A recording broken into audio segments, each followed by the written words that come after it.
Okay, I just wanted to go through some of the many changes that I've been making to Final Fight. Um, so Damned, has pain animations like everybody else, and in his pain animations, basically spit and sweat flying off of him was baked into the sprite.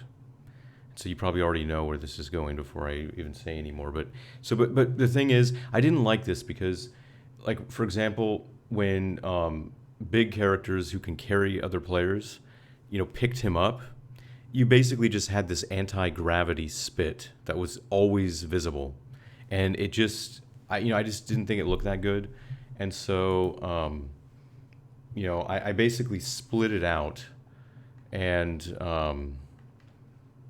now you'll notice that when you like attack damned, you can actually see the spit fly off of him. There's a little particle system, where you can actually see the spit fly out of his mouth, and the sweat and everything. So that's nice. And that also gives you the nice side effect of now when Hager picks this guy up, you see you don't have the anti-gravity spit anymore, and so I think that was a pretty nice change. Um, while I'm in here with Hager, I should probably mention the some other nice stuff. So I talked about this like a long time ago when I was talking about the pixel shaders, but it's actually been implemented now. So now, if you're standing on destructible objects and you do stuff that will destroy the object, it basically can modify the behavior of throws and grapples and things. So for example, notice how like I'm on top here. See how like when I suplex the character, it actually becomes an air suplex, and I can do this now because of all those changes with the pixel shaders and breaking up the graphics and everything. Now the shadows basically aren't baked in to the graphics anymore, and so you can actually have aerial stuff where you don't see a shadow floating in midair and stuff like that. So and there's also gameplay tweaks on that as well. Basically, if you depending on the height that you fall from when you do like an air suplex like this, it actually does more damage to the enemy. So that's all fine and dandy there. Oh, and just like another thing too that basically like if you're a psychopath, you can actually pile drive Jessica now. I don't know if anybody noticed this. But yeah, you can actually pile drive her now. So basically, she's been given the full range of moves. It's all the other characters in the game, and basically just to show you like how pathological these changes are. Just notice here. So notice that I dropped Jessica up on she's basically on a different floor height, and so the behavior has been tuned so that basically like if you let her go, if you free her, she can basically navigate across multiple floor heights now. And so here, let me show you like what happens if you free her when she's up on a she can actually see she can actually navigate. I mean, it's so ridiculous, isn't it? It's just I mean basically there's something going on almost everywhere. Okay, so here, wait a minute. Let me.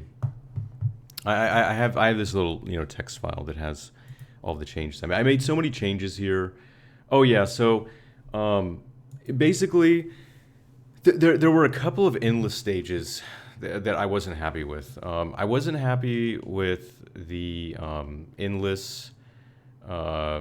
Industrial entrance stage because like in the endless stage I tried to put in a cameo for all of like some CPS cameo for all of the endless stages, and I didn't have one for this stage, and so that really sucked. And so now you'll notice that if you play the endless industrial bonus, there's a nice little Mercs cameo. See the Mercs guy chasing the soldier. It's actually it's kind of funny where see how when he's chasing him to the right, they're running away and there's only one of them, and then when they all go to the right and they come back, there's three of them chasing the Mercs guy. So they go and chase each other back and forth there, and you can see how with the like the pixel shader and the color modulation there, you can see how like the Mercs characters in the shadows are actually tweaked to match the background there with the kind of yellowish lighting. So that's a nice little bonus thing in there. And then this is like a ridiculously elaborate one. So this is something that I always kind of wanted to do, and it was just one of those things where I was like, well, I probably shouldn't do that because that's like insane, but of course I ended up doing it. I added an Area 88 cameo so basically on this stage, the gas station endless stage, it was another stage I wasn't happy with because I just thought it was too boring. I just didn't think there was enough going on in this stage, and so now it's swung all the way in the other direction where there's all kinds of crazy shit going on, and it's probably one of the more elaborate endless stages. So now the kind of iconic, lightning storm stage in Area 88, that's now been integrated into this thing. So, and this basically takes advantage of all of the shit, that has been added with the pixel shaders. Like you notice that, all this lighting happens in real time, adjusting the lighting on the characters, and bright light objects like the Molotov fire and the the jet flame coming out of the plane all stays bright even when the stage is dark, and then basically like when you have the big lightning flash, it actually lights up all of the stage to the yellow color. It's actually like pretty fucking ridiculous, but it's just kind of like a nice little showcase for what all the pixel shader changes can actually get you, and I think it spices up the stage. It makes it more interesting, even though when you do the epilepsy safe mode, a lot of the shit gets turned off because it is kind of flashy, splashy shit.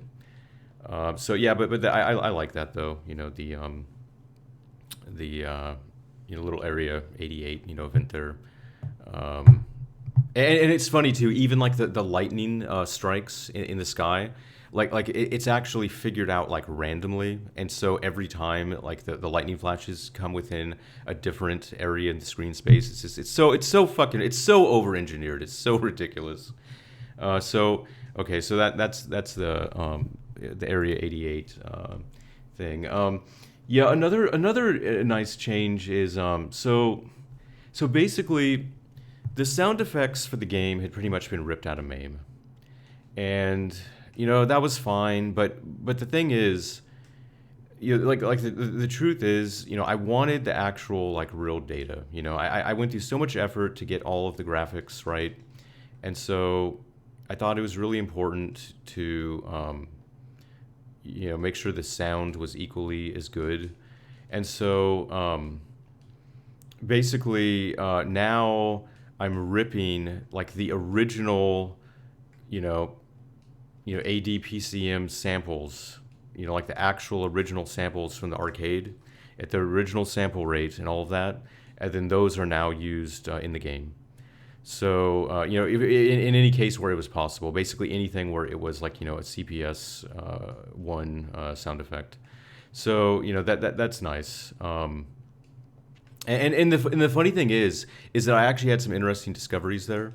I actually realized that, I'm not 100% sure if it's like a MAME emulation issue or if it's, just due to the nature of the original hardware, like the sound device that was used. But basically, the sound effects actually sound a little better when you just have the raw samples, and there were some cases where some things were actually kind of like clipped and cut off in the game, and but now like they're not clipped and cut off anymore, and so it's actually pretty nice. Um, okay, so yeah, so there's that change. Like the other thing that I just remembered. Okay, so Hager could catch objects in midair. And I thought, you know what, like the three heroes, I really like I really try hard to make all of like to kind of give them parity between the three. And so now, basically, Cody and Guy can actually catch objects in midair too. So you notice here, like if I throw the pipe up in the air, see how he can actually catch it. I mean, it's so ridiculous. Like it's like he catches it with one hand and hands it off to the hand that he uses it to. And you'll notice too that like so that's the catch, right? But if you're actually holding an object and you jump and you do an air catch, see how like like the hand switches. Like once again, it's just so fucking over engineered. And so basically, you can do all kinds of crazy shit where like there's a hamburger that got knocked into the air, it's flying around. Even if you're holding a weapon, Cody can basically, Cody or Guy, they can just go and they can catch it in midair and get the health pickup like in midair. It's pretty fucking awesome. So yeah, so basically they can catch objects in midair now, and then and for that, I'm basically just using original graphics, just repurposing original graphics. You can see how, see like that frame, was one of the unused frames in the original ROMs, and so I finally found a good use for it. So that's nice. Yeah, so okay, so that's the catching in midair. Let me see what else I got here. Yeah, so there were a lot of like color palette corrections, a lot of like little like minor graphics tweaks where I realized that like the three fat guys, for example, there were actually errors in the original graphics where some of them just kind of had like random pixels and shit, and so now they've all been adjusted, so they're basically all identical now. Um, Yeah, I added an option now in INI. So basically, you can select the audio device that you use to output sound. It's kind of similar to how like in MAME the port audio driver there. It lets you select which audio device that you want to output sound to. So this is similar to that. And actually, like the next MAME build that I put out is probably going to have this too, where I did add it to MAME, where you can basically just choose, like which audio device you want to output sound from in MAME. And there isn't a sample rate selection anymore because it basically just chooses whatever the native sample rate is of that device. And so you can do some interesting stuff with it. Actually, like one of the funniest things that you can do with it. So the PlayStation 5 gamepad, the rumble in it is actually really just an audio device and a speaker. I mean, that's really what the rumble is. It's basically just like a speaker. And so you can actually, like if you're playing with a PlayStation 5 pad, you can actually set the PlayStation 5 rumble as your audio output, and you can literally feel the sound in the game. I mean, it might be kind of interesting for people who, are hard of hearing, because you can. I mean, you can literally feel the sound in the game. It's kind of funny. Um, yeah, that okay. I went through that. Oh, okay, yeah, and I added the option to you can now choose like kind of like MAME, where you can like say like which display you want. You can now choose which monitor you want to output the game to. And I did like a lot of really nice improvements to handling the windowing in the game, and also so you can see like so the previous behavior you might have noticed, like if you alt entered, it kind of got like wacky where the size wasn't right. But now basically when you switch between the full screen and windowed, now it basically just makes the window half of the size. And I got a lot of really nice stuff in here where like I auto center it when you change the screen size, and the window calculation is all like probably better than almost every program on the planet.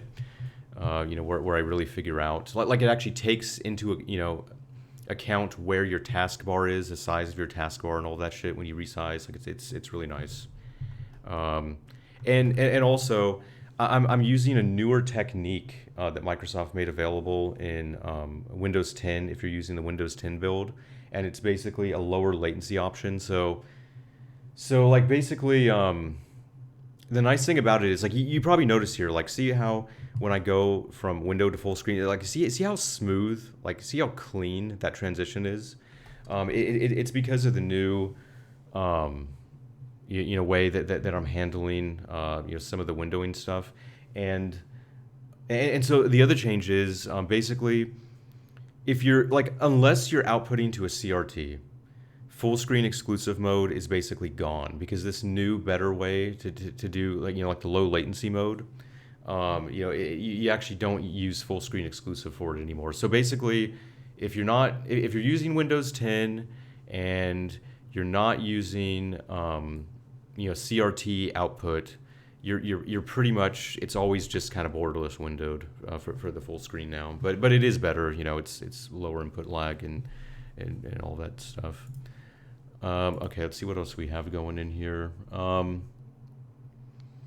Yeah, a lot of like nice little gameplay tweaks. Basically, like the fat guys were kind of shitty where they didn't have an aerial special attack. So if you were getting raped, they didn't really have a good way to like get out of trouble. But now, by just kind of flipping, doing some flipping around on the graphics, they have an aerial. See the aerial dive bomb, where they just kind of lunge at you, and so that's kind of like their get out of jail free card now, and yeah, so it does help, that they have like an aerial special move. And I did some tweaking too of some of their moves where like basically see when they charge like that initial charge frame it's in an invincibility frame now, and so yeah they're oh yeah, see, and they have a new alternate attack where they just kind of like land on you. They just kind of smash them. So yeah, so that's they have a kind of like a slightly bigger move set now. It's pretty much all I can do, with the original art, but it makes them a lot more playable because like I said, they if they're just kind of getting gang raped, at least they kind of have like a way out. So that's a nice little enhancement for them. Yeah, basically, there was, I mean, I don't even know if it was really a bug, but I mean, it was basically just kind of how it behaved, but I adjusted it. So before, if you were carrying somebody, you basically, you couldn't, like pick up, items. But now, some of the frames of the grab air catch for like Hager and Andore and so on, they can actually catch objects too. So it kind of allows you to do more than one thing at once. There was another like actual error where you couldn't pick up objects that were burnt. And you basically had to wait for them to fall after they were burnt. And so, but now you can. And even though it's been in the game for a little while, something that I'll just highlight because I haven't really talked about it, is that I added this really nice palette. Again, this is all made possible by the pixel shader. So let me see if I need a Molotov for it. Well, actually, you know what? I can just use Rolento. So now you'll notice that if you look at the energy bars, see how when I burn somebody, see how it actually changes the palette of their portrait, and so their portraits like basically match the burn, and so it's kind of a nice little effect. I think I thought it looked good.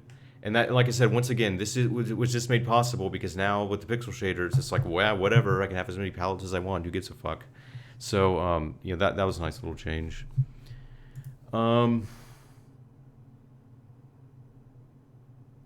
Oh yeah, that was kind of another kind of interesting change where, so basically, picked the wrong guy. So, before when you did certain like tapping attacks, you had to be facing in the right direction to do it. So for example, if you wanted to do that charging attack, you had to be facing right. And if you wanted to go this way, you had to be facing left. But now I changed it so that even if you hold the lock direction, and you do the and so like I'm moving left, right, and I'm tapping left. See, like it can actually turn around. So regardless of which direction, you can actually turn around out of the locked direction. So it just kind of makes the gameplay a lot smoother, lets you chain a lot more attacks together. Like that's like the whole point of this game is chaining attacks together. So yeah, it's pretty nice. I mean, it feels really fucking good, man. Okay, what else we have here? I mean, it is ridiculous. Like this list of changes is like as long as your fucking arm.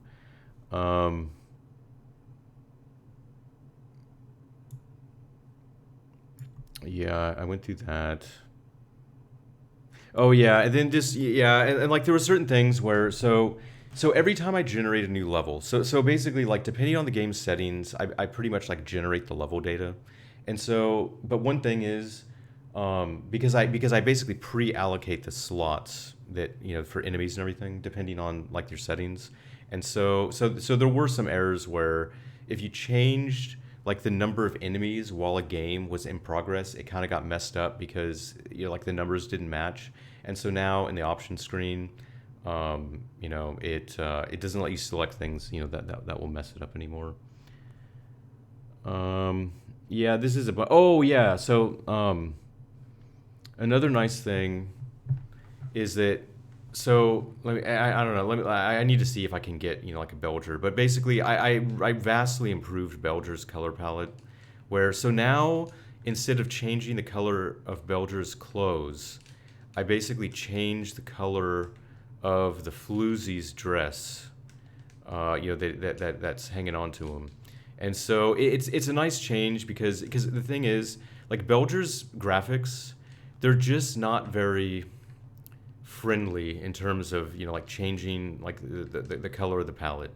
Like it's just very obvious that they were drawn just only considering like one palette in mind, and it just and I wasn't getting good results out of like changing the color of his shirt and everything, and so it's actually that was dumb. I should have just picked Belcher. Yeah, because basically this should make it green because see how like the little logo on his wheelchair and the floozy change colors, but his suit is actually always just how it is, and yeah, I think it's an improvement, and you can see like like the red one is a standard one.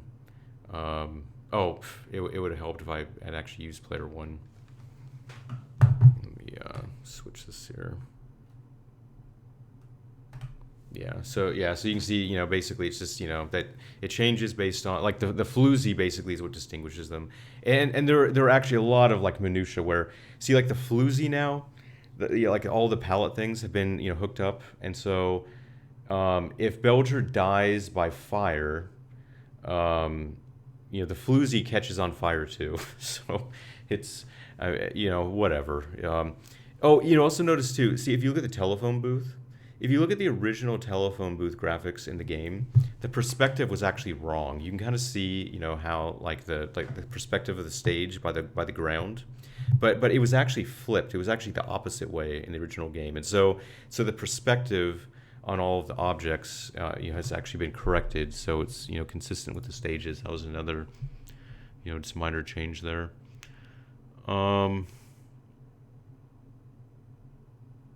Yeah, but yeah, Jessica had a lot of like cleanup on the animations where basically like she was just kind of given more elaborate animations and just more animations for different scenarios.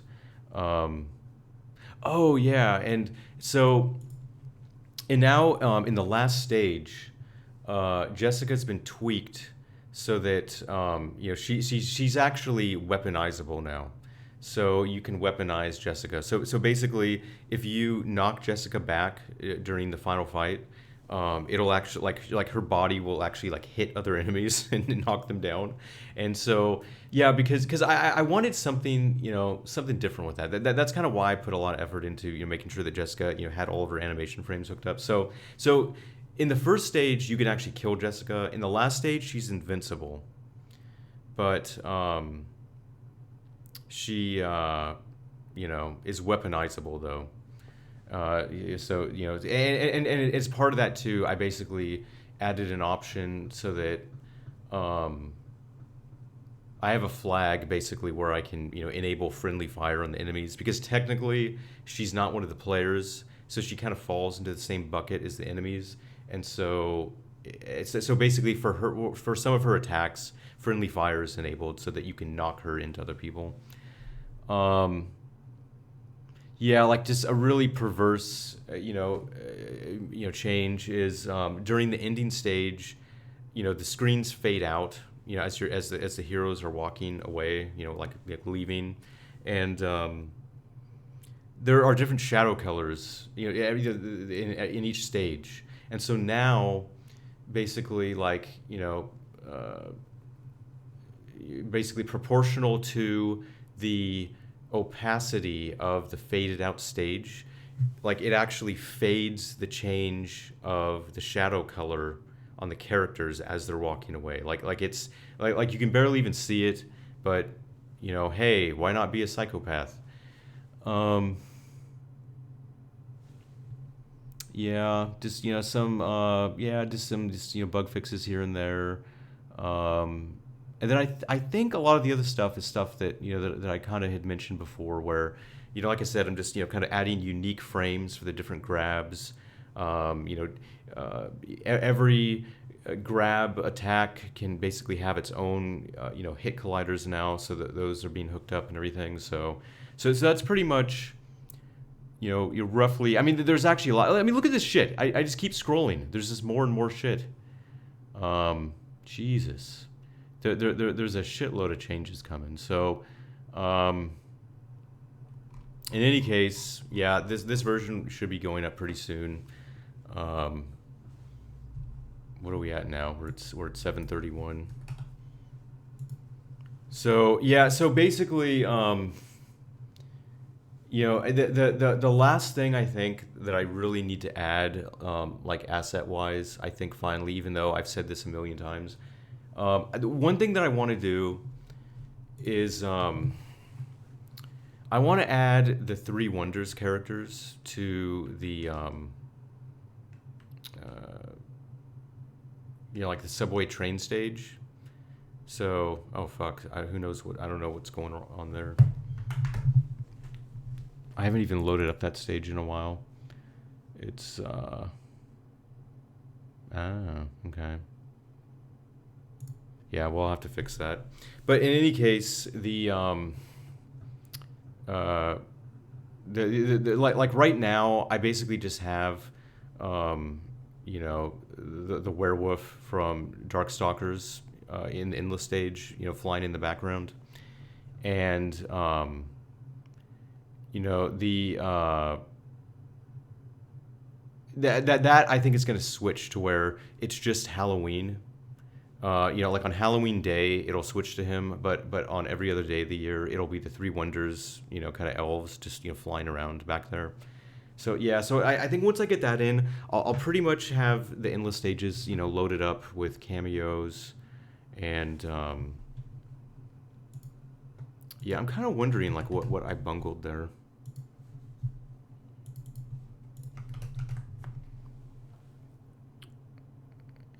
But yeah, but in any case, so this version will be coming soon. Um, hmm. Yeah, it looks like I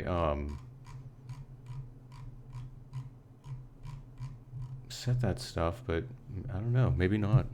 I see subway train. Oh, you know what I think it is? I think I changed it. Yeah. Yeah.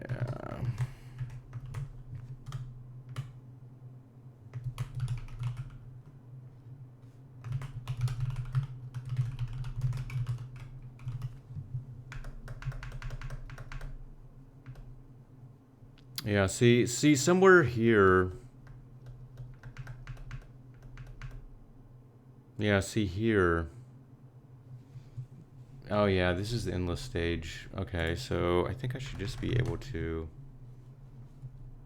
plug that puppy in to get it up and running again. But okay, so but in any case, yeah. So the Darkstalkers character really should only be on Halloween, and then yeah. See, and also I'm probably gonna add some animation to him too, where he kind of like. He kind of like hovers, kind of like floats back and forward instead of just being stationary. I don't really like that.